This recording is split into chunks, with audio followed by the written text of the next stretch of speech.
오늘도 주일 예배를 드리기 위해 함께 모인 우리 다음 청소년부 친구들을 환영하고 축복합니다. 우리 이 시간 예배를 시작하면서 다 같이 사도신경으로 우리의 신앙을 고백하겠습니다.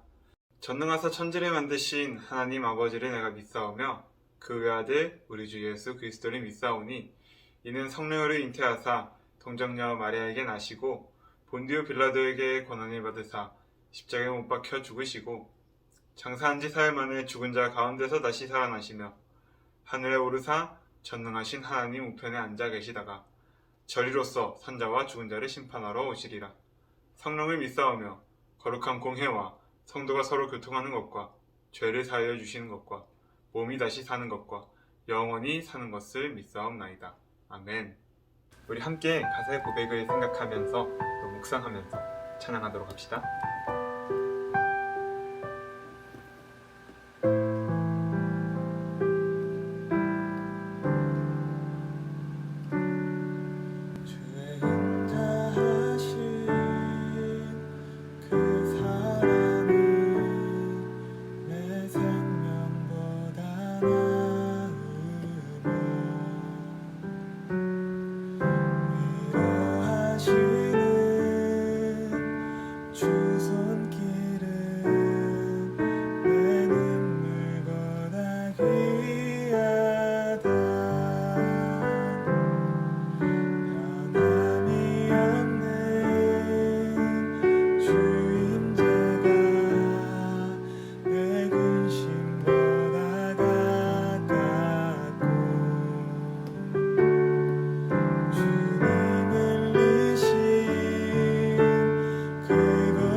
기도하도록 하겠습니다. 거룩하고 존귀하신 하나님 아버지, 오늘도 우리에게 복된 주일을 허락하시고 하나님의 이름을 찬양할 수 있게 하시니 감사를 올려드립니다. 하나님, 우리가 목마른 사슴이 시냇물을 찾듯이 끊임없는 목마름으로 고통받는 일상 중에서 하나님의 사랑을 갈망하고 갈급하오니 주님, 이 시간 우리에게 성령의 충만함을 흘려보내 주시옵소서. 성령의 단비를 부어주시옵소서. 우리가 이 시간 주님의 말씀 앞에 겸손히 엎드려 그 말씀을 듣겠사오니 하나님, 우리의 마음에 그 말씀을 심기게 하옵소서. 그 말씀이 우리의 삶 전체에서 살아 움직이는 것을 경험하게 하소서. 감사를 드리며 사랑이신 예수 그리스도의 이름으로 기도합니다. 아멘. 오늘 우리에게 주신 하나님의 말씀은 마가복음 1장 1절에서 11절 말씀입니다. 함께 읽어볼까요? 하나님의 아들이신 예수 그리스도의 복음은 이렇게 시작되었습니다. 이사야 예언자의 글에 이렇게 쓰여 있습니다. 보아라, 내가 네 앞에 사자를 보낸다. 그가 내 길을 준비할 것이다. 광야에서 외치는 자의 목소리가 들린다. 주님의 길을 준비하여라. 그분의 길을 곧게 펴라. 세례자 요한이 광야에 나타나서 죄 용서를 위한 회개의 세례를 선포하였습니다. 그래서 온 유대 지방 사람들과 예루살렘 사람들이 요한에게 나아갔습니다. 그들은 자신들이 지은 죄를 고백하고 요단강에서 요한에게 세례를 받았습니다. 요한은 낙타털로 만든 옷을 입고 허리에는 가죽띠를 띠고 메뚜기와 들꿀을 먹었습니다. 요한은 사람들에게 이렇게 선포하였습니다. 나보다 더 강하신 분이 내 뒤에 오신다. 나는 그분 앞에 꿇어앉아 그분의 신발끈을 풀기에도 부족하다. 나는 너희에게 물로 세례를 주지만 그분은 너희에게 성령으로 세례를 베푸실 것이다. 그때 예수님께서 갈릴리에 있는 나사렛 마을에서 요단강으로 오셔서 요한에게 세례를 받으셨습니다. 예수님께서 물에서 나오실 때 하늘이 열리는 것을 보셨습니다. 그리고 성령님께서 비둘기처럼 자신에게 내려오는 것을 보셨습니다. 하늘에서 너는 내 사랑하는 아들이다. 내가 너로 말미암아 매우 기쁘다. 라고 말하는 소리가 들렸습니다. 아멘. 지금은 광고 시간입니다. 첫 번째 광고입니다. 청소년 매일 성경 큐티 광고입니다. 여러분들 큐티 생활 이 설날에도 열심히 하고 있을 것을 믿습니다. 혹 아직 시작하지 못한 친구들도 괜찮아요. 오늘부터 다시 시작합시다. 우리 친구들이 큐티를 통해서 말씀과 기도의 습관을 배우고 그 거룩한 습관을 통해서 하나님을 만날 수 있기를 진심으로 소망합니다. 두 번째 광고입니다. 다음 주부터는 현장 예배 정상적으로 진행됩니다. 매주 주일 오전 11시에 다음 3호에서 드려지는 청소년 주일학교 현장 예배도 우리 꼭 늦지 말고 참석해서 하나님과 깊은 교제 나눌 수 있는 귀중한 예배 시간 될 수 있도록 더 힘씁시다. 이것으로 광고를 마치도록 하겠습니다. 샬롬, 귀중한 우리 청소년부 친구들, 우리 오랜만에 온라인 예배를 통해 얼굴을 마주하게 되었습니다.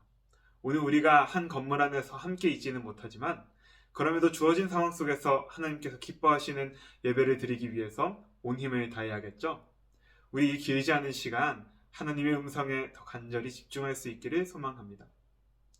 귀중한 여러분들, 우리는 우리의 시간을 쪼개어 매주 예배를 드리고 또 나름 오랜 기간 동안 교회를 나오고 있지만 여전히 예수님을 모르는 주변 친구들에게 이런 질문을 하나 받게 되면 우리는 당황하게 됩니다. 이런 질문입니다. 너는 정말 예수가 있다고 믿어? 예수가 누군데? 여러분들이 만약 이런 질문을 받게 된다면 뭐라고 대답할 것 같나요? 그냥 나도 잘 몰라 라고 말하며 웃어 넘길 건가요? 아니면 상대방은 공격적인 의도가 아니었음에도 불구하고 예수가 누구냐는 그 질문을 통해서 마치 저 친구가 기독교를 부정하고 교회를 다니고 있는 나를 무시하는 것처럼 받아들여서 나도 같이 상대방에게 비난을 쏟거나 싸울 것 같지는 않나요? 아마도 이런 방식은 좋은 대응은 아닐 겁니다. 왜냐하면 우리가 이런 질문 앞에 당당하게 대답하지 못하는 이유를 자세히 들여다볼 때 그 이유는 하나밖에 없기 때문입니다. 무엇일까요? 내가 예수님에 대해서 잘 알지 못하기 때문입니다. 우리가 교회가 좋은 곳임은 알고 있는 듯 합니다. 교회에 함께 다니는 가족과 친구들과 선생님들이 좋기는 합니다. 이건 교회에 있어서 너무나도 유익한 부분이겠죠. 그러나 우리는 한 발자국 더 나아가야 한다는 것입니다. 우리의 신앙에 있어서 이 관계가 전부는 아니라는 말인 것입니다. 우리가 교회에 나와 예배를 드리는 가장 근본적인 이유, 그것은 바로 하나님을 사랑하고 예수님을 알아가고 닮아가는 삶, 그것으로 나아가는 삶이 바로 우리의 신앙생활의 이유입니다. 그러면 그러기 위해서, 예수님을 닮아가기 위해선 우리에게 가장 먼저 필요한 것은 무엇일까요? 바로 예수님이 어떤 분이신가에 대해 우리가 먼저 알아야 한다는 것입니다. 그리고 이건 성경을 읽으며 알 수 있는 거죠. 성경 어느 부분에서나 예수님에 대해 말하고 있기 때문에 특별히 오늘 말씀 마가복음이 복음서가 예수님의 생애에 대해 직접적으로 답해주고 있기 때문에 우리는 오늘의 말씀을 보게 되는 것입니다. 예수님은 누구신가? 성경이 대답합니다. 1장 1절이에요. 하나님의 아들 예수 그리스도의 복음의 시작이라. 여기서 우리는 두 가지 표현에 동그라미를 쳐야 합니다. 첫 번째는 하나님의 아들, 두 번째는 복음입니다. 이 두 가지의 표현이 예수님이 어떤 분이신지 알려주는 중요한 설명인데요. 우리는 이 표현들이 성경이 쓰여졌던 당시 시대에 어떻게 사용되었는지 알게 되면 이해하기가 더욱 쉽습니다. 2000년 전 신약 성경이 쓰여질 당시에는 로마라는 제국이 전 세계를 주름잡던 시기였습니다. 그렇다면 이 로마 제국의 일장, 바로 로마 황제가 가장 권력도 많고 돈도 많은 사람이었겠죠. 그러나 겨우 그 정도일 뿐만 아니라 동전과 화폐에 로마 황제 얼굴이 대문짝만하게 그려져 있고 대리석으로 만든 황제 신상이 어느 동네에나 있었을 것입니다. 그 정도로 당시 사람들은 이 로마 제국의 황제를 마치 지금 우리가 페이커에게 하듯 기습숭배를 하는 게 당연한 문화였다라는 거죠. 젠장, 또 로마 황제야. 이제 자려고 했는데 로마 황제를 보고 말았어. 이제 나는 숭배해야만 해. 라는 멘트를 쳤을 거란 말이죠. 그들은 왜 로마 황제를 이렇게 숭배했을까요? 그렇게 숭배해서 얻을 것이 무엇이었을까요? 그들은 왜 이토록 로마 황제를 숭배했을까요? 아마도 그들은 그렇게 숭배해서 황제가 기분이 좋아지거나 황제의 마음에 들게 되면 내가 승진하게 될까봐, 아니면 우리 동네의 고민을 해결해 줄까봐, 혹은 콩고물이라도 조금 떨어지게 될까봐 하는 세속적인 기대의 마음을 가지고 있었기 때문일 것입니다. 이런 배경 속에서 하나님, 곧 신의 아들, 그리고 복음이라는 이 두 가지 단어도 마찬가지로 이렇게 황제를 높이고 기습으로 숭배할 때 사용되었던 단어라고 생각하면 됩니다. 로마 황제는 신의 아들이라 불렸습니다. 그가 가진 절대 권력을 정당화하고 또 황제가 어떤 말도 안 되는 일을 진행해도 그 신하와 백성들이 그것을 따라야 하는 이유, 그 정당성은 바로 로마를 다스리는 황제가 실수하고 오점이 존재하는 인간의 아들이 아니라 완전하고 절대적인 권능을 가진 초월자, 즉 신의 아들이라 믿었기 때문인 거죠. 그러니 당시에는 아무나에게나 너가 신의 아들이다 라고 말하면 그것은 국가에 대한 명백한 반역이었고 매국노였던 것입니다. 그들에게 신의 아들이 누구냐라고 물으면 떠올릴 수 있는 사람은 딱 한 사람뿐이어야 했다라는 거죠. 그 사람은 바로 우리 예수님이 아니라 로마의 황제여야 했다는 것입니다. 복음이란 단어는 또 어떻습니까? 복음이란 기쁜 소식이란 뜻을 가지고 있는데 옛날에는 황제 혹은 왕이 자신들의 동네에 행차하는 것이 곧 아주 큰 영광이고 좋은 소식이었기 때문에 그것을 복음이라고 불렀다는 것입니다. 그렇다면 당시 로마 사람들은 언제 이 복음이라는 말을 사용한 걸까요? 그 높고 귀하고 절대적인 힘을 가진 로마의 황제가 이 누추하고 보잘것없는 동네에 찾아왔대 라는 소문이 돌기 시작할 때 사람들은 그것을 복음이다 라고 이해하고 받아들였던 거죠. 왜냐하면 왕이 우리 동네에 오면 무언가 좋은 일이 생기고 왕은 우리에게 그것을 좋은 것을 줄 수 있는 존재라고 생각했기 때문인 것이죠. 그러니 결론은 무엇인가? 신의 아들과 복음은 황제에게만 쓸 수 있는 단어였다라는 것입니다. 그러나 오늘 마가복음 말씀은 너무나도 담대하고 당당하게 이 황제에게만 쓸 수 있는 표현들을 사용하여 예수님의 이야기를 시작합니다. 예수님을 이렇게 소개하고 있는 거죠. 예수님만이 유일한 신, 하나님의 아들이시고 예수님이 우리와 함께 하시는 것이 곧 복음의 시작이다. 이 말은 무엇인가? 우리를 다스릴 수 있는 자는 황제가 아니야. 어떤 사람도 어떤 세상의 가치관도 우리를 조종할 수 없어.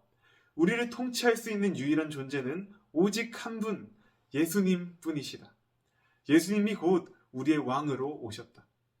온전하게 거룩하신 분은 예수님 한 분뿐이며 그 예수님이 왕의 모습으로 육신을 입고 우리에게 직접 찾아오셔서 이제 우리의 삶 전체를 다스리시고 우리가 가지고 있던 해결할 수 없는 죄의 문제들을 제거하시고 억압과 절망 속에 갇힌 우리를 영원한 자유와 평안 가운데 거하게 하셨다. 이 사실이 곧 예수 복음의 정체입니다. 이 복음을 믿어야만 우리는 비로소 하나님의 자녀가 되는 것이죠. 이 기쁜 소식을 마가는 아무런 근거도 없이 주장하지 않습니다. 성경은 예수님이 우리를 위해 오신 왕이다라는 이 사실을 증거하기 위해서 다름 아닌 성경을 근거로 내세웁니다. 이사야의 글이라고 표현된 것은 쉽게 말해 하나님의 약속이 너희들을 위해 준비되었는데 그것은 이미 너희도 알고 있다. 그건 바로 성경, 내 약속이다 라고 말하는 것입니다. 하나님은 예수님을 이 땅으로 보내실 때 사람들이 예수님이 진짜인지 가짜인지 의심하지 않게 하기 위해 예언, 즉 약속의 인물을 먼저 주셨습니다. 그 인물은 바로 광야에 외치는 자의 소리, 즉 마지막 선지자 세례 요한입니다. 오늘 본문에 기록된 세례 요한의 역할은 분명합니다. 예수님이 왕이시라는 사실을 증거하는 것, 이것이 세례 요한의 가장 큰 소명이요 삶의 이유인 거죠. 세례 요한도 자신이 얼마나 중요한 역할을 해야 하는지 알았습니다. 수많은 사람들도 그의 말에 감동하여 세례 요한을 선생으로 모시고 그를 따랐습니다. 그러나 그는 전혀 우쭐거리지 않고 또한 사람들에게 더 인정받기 위해 혹은 뒤따라오는 인맥이나 돈에 한눈 팔려서 이 땅에서 떵떵거리며 살 수 있다는 그런 유혹에 넘어지지 않고 오직 곧 오실 예수님만 보면서 살았습니다. 하나님의 일에만 관심이 있는 사람으로 살다가 죽었습니다. 회개하라, 천국이 가까이 왔다 라는 이 메시지를 평생을 외치며 살았습니다. 어떻게 그런 삶이 가능할 수 있었습니까? 예수님이 유일한 왕이시라는 사실을 그는 너무나도 잘 알았기 때문입니다. 그래서 예수님이 이 땅을 새롭게 하고 예수님만이 결국 모든 세계를 다스릴 것이라는 그 온전한 사실을 믿었기 때문인 거죠. 예수님의 통치만이 온 땅과 온 인류가 살 수 있는 유일한 방법인 것입니다. 사랑하는 여러분, 이것은 단연 세례 요한만의 고백은 아니었습니다. 당시 초대교회 성도들도 예수님만이 온전한 왕이시오, 예수님만이 하늘로부터 내려온 소리, 너는 내 사랑하는 아들이라, 내가 너를 기뻐하노라 라는 진리의 말씀의 주인공이라는 사실을 함께 보았고 함께 들었고 함께 믿었습니다. 그리고 그 작은 믿음들이 모여서 황제를 숭배하는 로마 전체가 결국에는 복음화되어 기독교가 국교가 되고 그 복음은 전 세계로 뻗어나가 동양 변두리에 있는 우리나라까지 닿아서 우리도 왕이신 예수님을 알고 듣고 믿게 되었습니다. 이것이 복음의 능력이요 복음의 신비인 것이죠. 귀중한 여러분들, 우리의 마음속에도 여전히 로마 황제가 존재할 것입니다. 우리는 돈과 성공이 곧 왕이라고 말하는 세상 속에서 돈과 성공만이 우리 인생의 문제를 모두 해결해 줄 수 있는 유일한 수단이라고 생각하면서 돈과 성공을 취하기 위해 온갖 시간과 노력을 들이는 것으로 그것들을 숭배하고 있습니다. 황제에게 잘 보이면 나도 높은 자리를 차지할 수 있을 거란 생각으로 황제를 숭배하던 옛날 사람들처럼 우리도 무언가를 끊임없이 숭배합니다.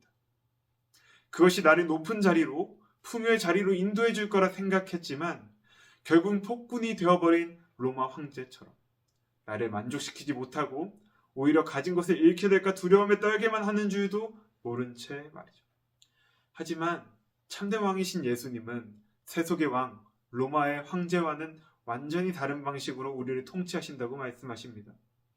그것은 바로 고난과 십자가의 방식입니다. 섬김과 헌신의 방식입니다. 내가 먼저 너를 살리기 위해 죽었다 말씀하십니다. 내가 너를 위해 수많은 말씀과 약속과 선지자도 준비했다 라고 말씀하십니다. 사랑하면 자연히 모든 것을 내어주게 되어 있고 내가 너를 사랑하기 때문에 내 생명까지도 너에게 주었다 라고 말씀하십니다. 결국 하나님 나라의 통치 방식은 자기를 높이는 자는 낮아지고 낮추는 자는 높이는 것입니다. 이런 복음을 통해서 알 수 있는 사실, 그것은 결국 하나님 나라의 통치 방식은 자기를 높이는 자는 낮아지고 자기를 낮추는 자는 높인다라는 사실입니다. 그렇기에 예수님께서는 우리를 향해 그 낮아짐의 길을 함께 가자 하십니다. 여러분에게 함께 하자 하시는 예수님의 음성에 귀 기울입니다. 예수의 제자로 살아가는 삶을 살아가는 우리 귀중한 다음 청소년부 될 수 있기를 진심으로 소망합니다. 우리 함께 기도하도록 하겠습니다. 사랑이 충만하신 주님, 오늘도 말씀을 통하여 우리를 향한 하나님의 충만하신 사랑을 기억하게 하시니 깊은 감사를 올려드립니다. 낮은 자의 하나님, 주님께서 우리 같은 죄인 살리기 위해 먼저 죽으셨으니 받은 은혜 감사하며 우리도 낮은 곳으로 시선을 돌리게 해주세요. 하나님의 마음을 더욱 알기를 소망합니다. 하나님이 기뻐하시는 자리로 향하길 소망합니다. 죄의 굴레는 이제 벗어던지고 오직 하나님의 사랑 가운데에서 평안히 누릴 수 있는 일상을 살아가게 하소서. 주님께서 걸어가신 길만 따라가게 하소서. 주님의 기쁨 되길 원합니다. 이 모든 말씀 사랑하는 나의 주 예수 그리스도의 이름으로 기도드립니다. 아멘. 이 시간 우리 주기도문으로 오늘의 예배를 마치도록 하겠습니다. 하늘에 계신 우리 아버지여, 이름이 거룩히 여김을 받으시오며 나라가 임하옵시며 뜻이 하늘에서 이루어진 것 같이 땅에서도 이루어지이다. 오늘날 우리에게 일용할 양식을 주옵시고 우리가 우리에게 죄 지은 자를 사하여 준 것 같이 우리의 죄를 사하여 주옵시고 우리를 시험에 들게 하지 마옵시고 다만 악에서 구하옵소서. 대개 나라와 권세와 영광이 아버지께 영원히 있사옵나이다.